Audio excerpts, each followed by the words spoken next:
welcome to the Spotlight on Marketing, brought to us by Armstrong Lloyd. I'm your host, Karen Lloyd, and as we reach the end of 2024, I've decided to do a Christmas special. And this year, I have decided to invite my lovely colleague and Associate Director of Armstrong Lloyd, Annalie Graham, to join me to discuss what the marketing landscape has been like in the technology sector in 2024. So, Annalie, welcome. Thank you. Thanks for inviting me along. Now, Annalie and I have worked together for 10 years and we're both very seasoned recruiters. And we get asked very similar questions on a day-to-day basis, which we take for granted because it's what we do. We're working in the market and we're spending a big focus every day in recruitment. So we thought it would be great to answer some of those tried and tested questions that we get on a day-to-day basis. So one of the first questions we tend to get, Annalie, if you agree, was how does the market in 2024 compare to other years in technology marketing from a recruitment perspective? Yeah, it is a common question, isn't it? Well, this last year, I think, having been in recruitment for over 10 years now, I think you can safely say that no 2 years are the same. It's always very different. You never get a repeat year. But I think this last year has been particularly complex. We've had a couple of elections. We've had the US election, we've had the UK election. So there has been more macroeconomic factors really at play. And that's had a real knock-on effect, I think, this year. So yeah, it's been a super challenging year, I think, 2024. And there's been lots of change going on in companies. We've seen some restructures in quite a few of our key clients. And they've been ongoing this year. So it's been what I would say quite a turbulent year in the market, but certainly, an interesting year. How about you, Karen? How have you found this last year? I mean, you've been in recruitment for goodness. Well, I won't give away your age, but quite a number of years, I believe. I think the best way to sum up this year is a year of musical chairs. It really has been a year of absolute change. So many companies restructured. It doesn't mean, though, just because they've restructured that in some cases, some marketing teams have reduced, but sometimes they've hired some other different types of people in the business. They've just hired different levels, or they've moved the roles to different countries. So there's been a big change, really, just in the way marketing sits and the relationship. And to be fair, if I'm really honest, I don't think it's just marketing that's had this effect. I speak to my colleagues who are across any type of recruitment, whether it's lawyers, accountants, and I think it's, as you rightly said, it's the macroeconomic factors that's basically affected most businesses, no matter what sector they're in, whether it's technology, construction, even B2C, there's been some changes. But yeah, it has been a humdinger of a year for some people, but I think there's been people in any time of difficulty, there's always been some positive things that have come. And I think, we are going to touch on that later. And I think there has been some green shoots and positive things that come in that sort of time of crisis.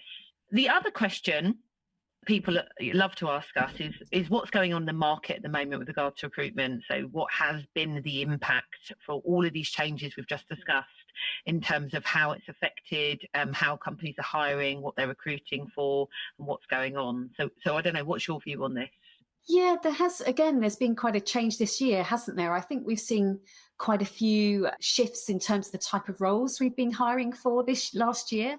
I think there's been a real focus on product marketing and bringing product marketers in. I think there's been also a shift. We've had a couple of clients where they've been wanting to hire somebody in digital marketing, but they've made the role broader, where they've wanted the marketing ops person, they wanted the digital marketing person, they wanted that content person all in one. So almost a broader role rather than those siloed roles. We've seen, I think, that's also come down to some restructuring and some changes in the teams where they've really had to look at, well, actually, we need quite a broad role here because we need to cover all these areas. So I think that's been a shift as well this last year. I totally agree, and I think that generalisation has happened. You know, there has been some instances where people have been generalists.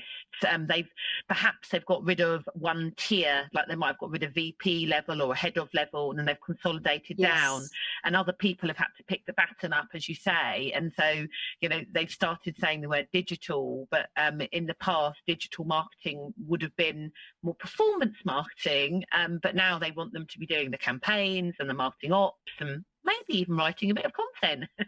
So yeah, I think that's Exactly.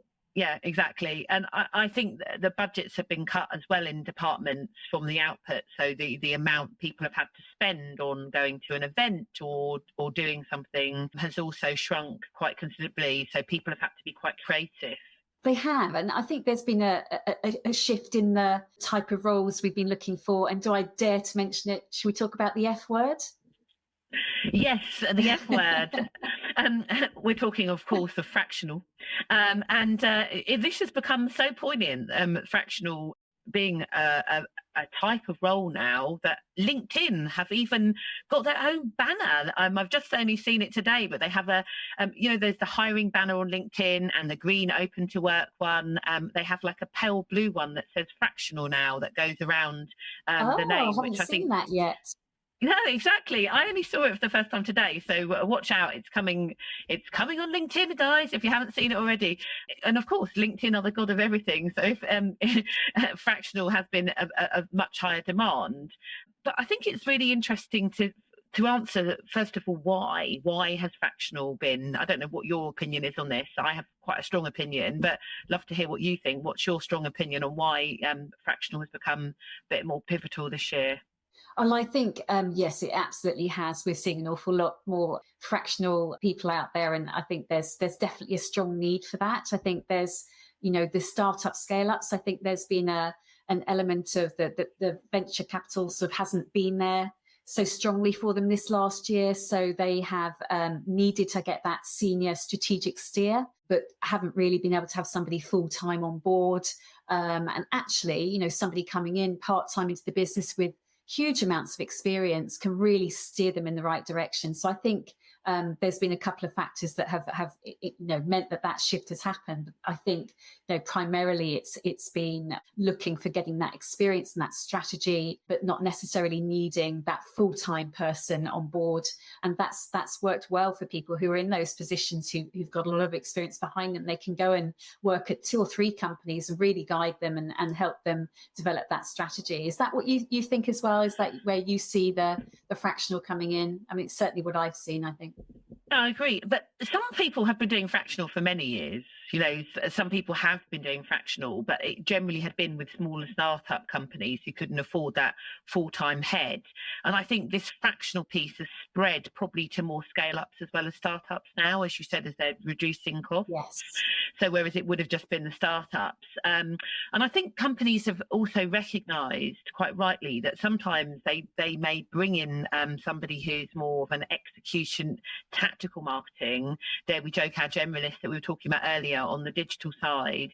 But if they're the only person in marketing in the business and the business isn't seeing the results from marketing or perceiving that they've got the marketing results, the fractional person can also be a great mentor, not only for the CEO and maybe the CRO and the other C-suite, but also for that person. So they can find that marketing has a really big disconnect from the C-suite if they've only got like a executional person in, whereas the fractional can be that bridge, and they can be that person that stakeholder engages, that champions marketing, and can stop I joke about it, I do, I've said it before in a meeting recently, but sometimes people, if they've got just an executional person, the CEO ends up getting them setting lots of little fires, and they're doing one project and then they're being steered to another, and the person just, yes, I'm doing what I'm being told by my boss.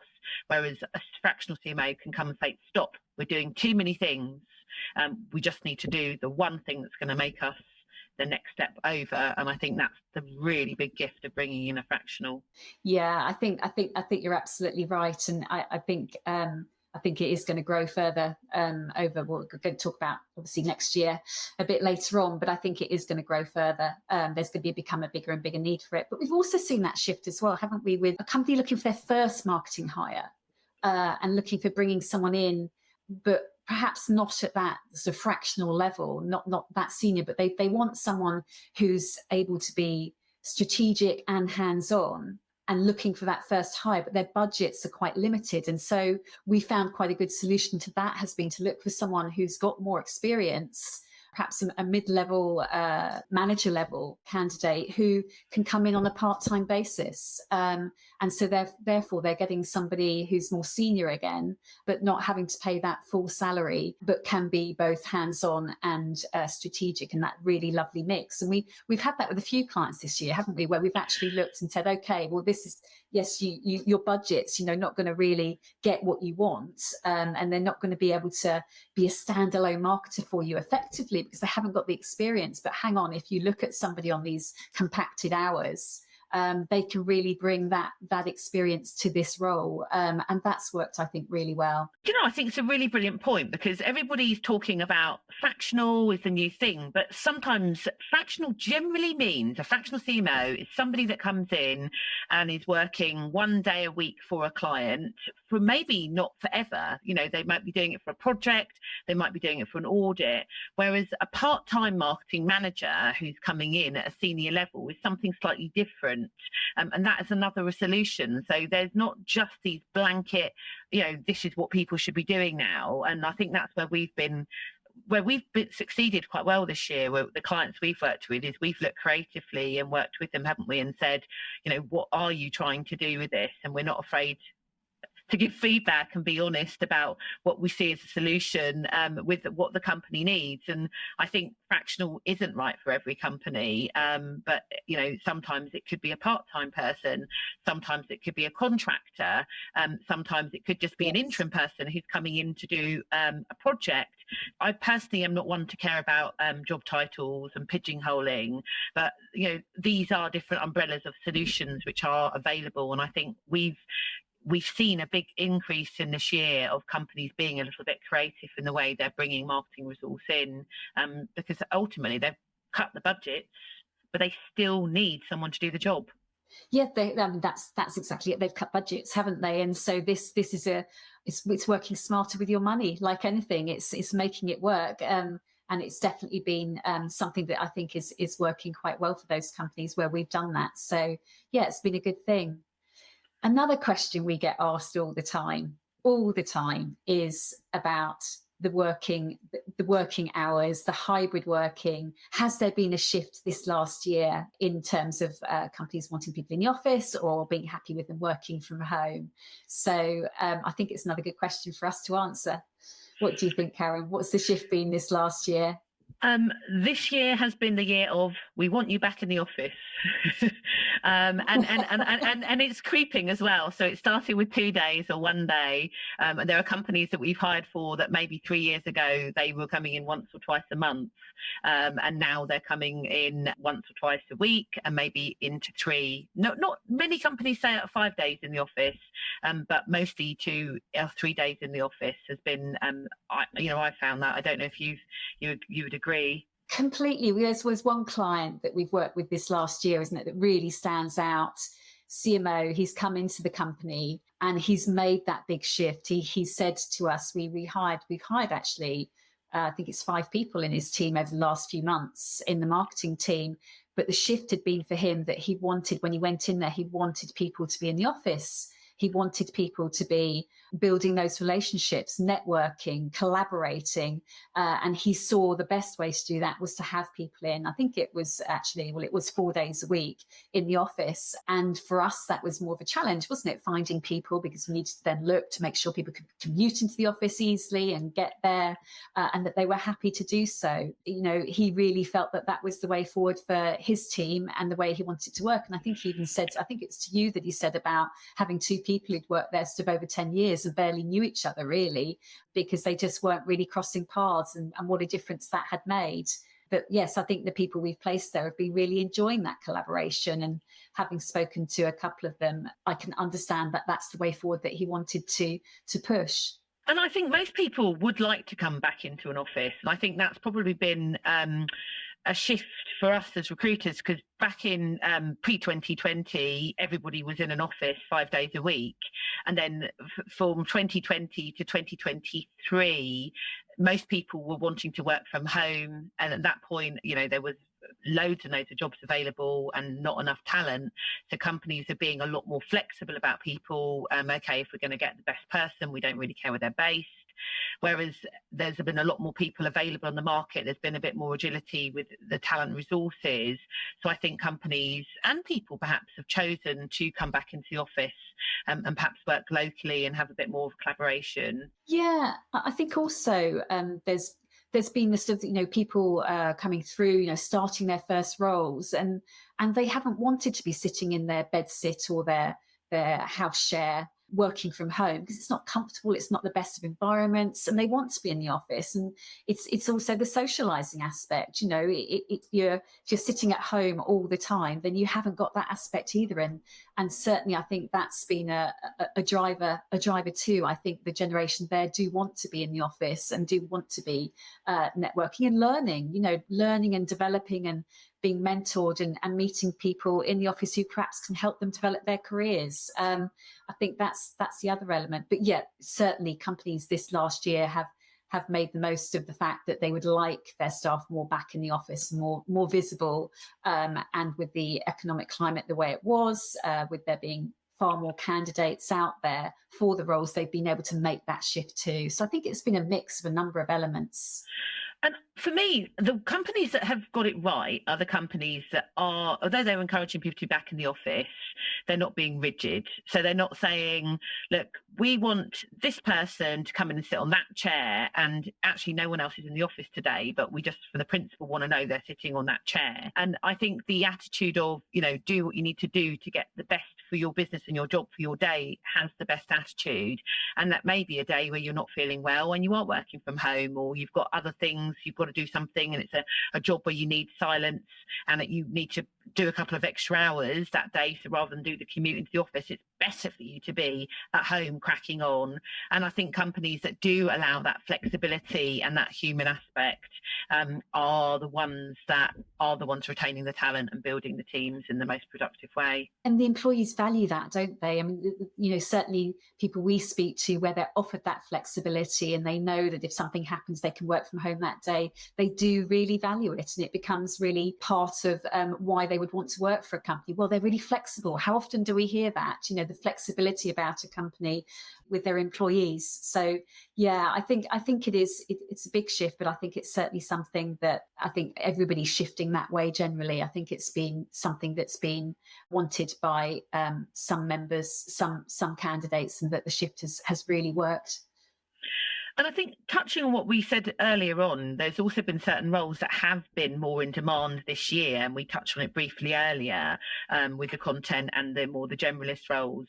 But I think overall, one of the big things, the big difficulties that most technology companies have been not being able to get the sales into the business, so marketing, partnering, sales, and that's been the big challenge.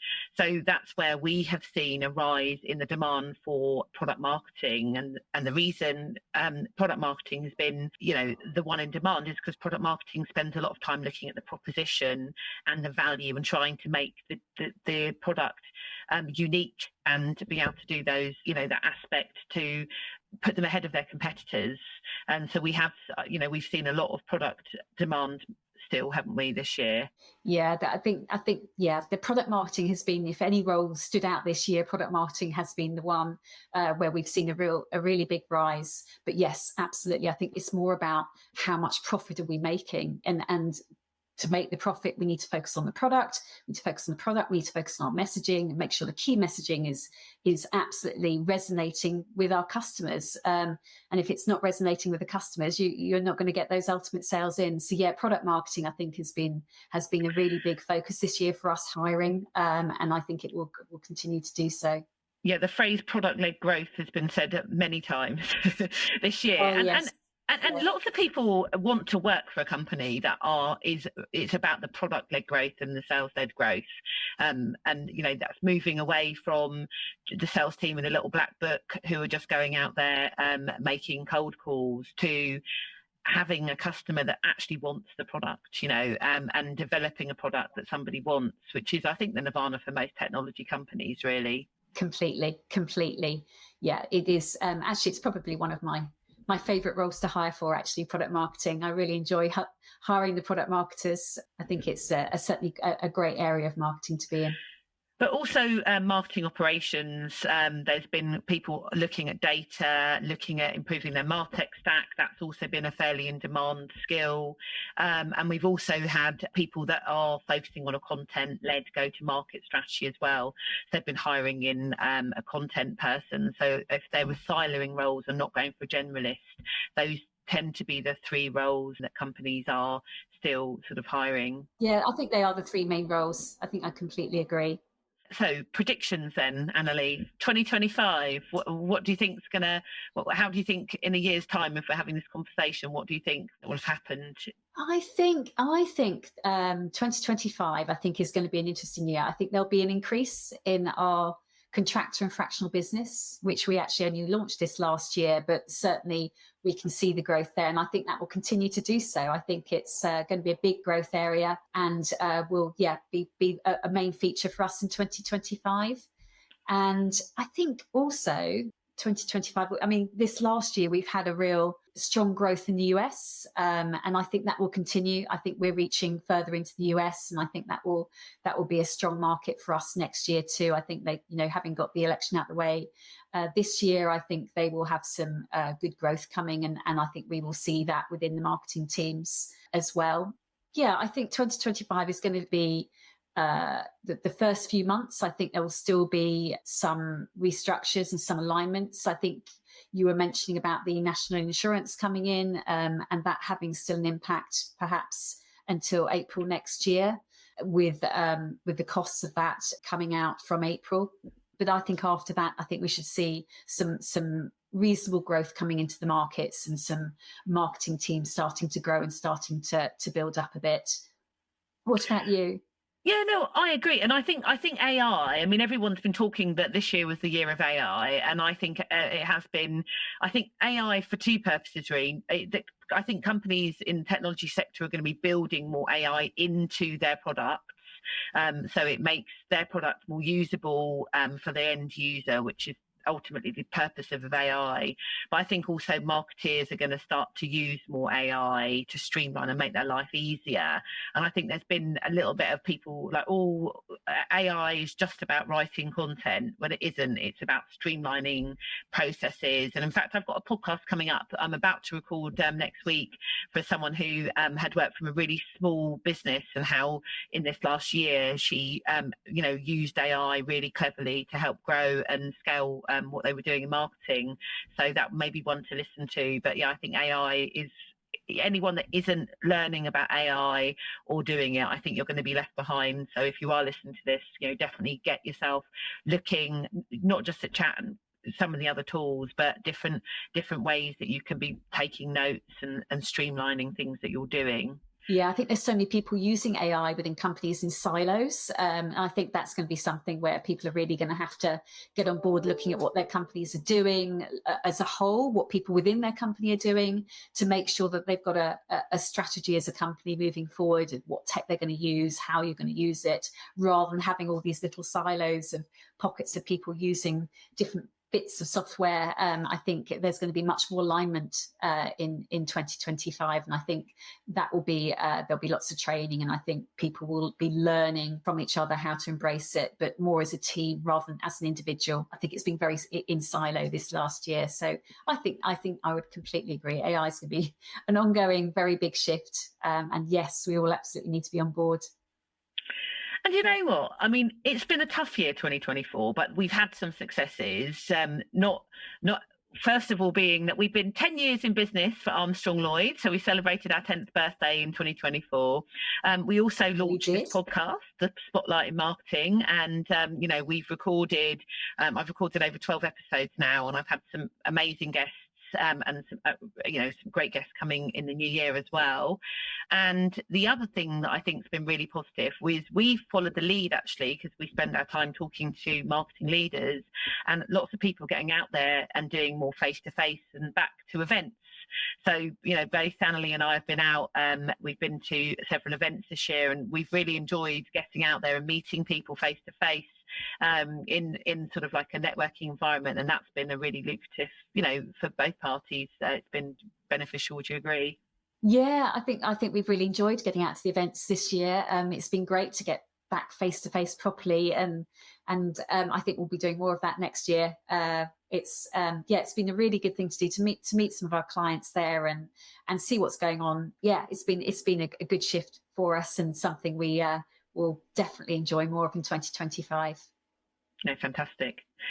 Well, first of all, thank you, Annalie, for joining me today. I really appreciate it. And finally, I'd just like to say thank you to everybody who's supported us through the journey of the Spotlight Marketing and this podcast. It's been a great learning curve, and we've had some amazing guests.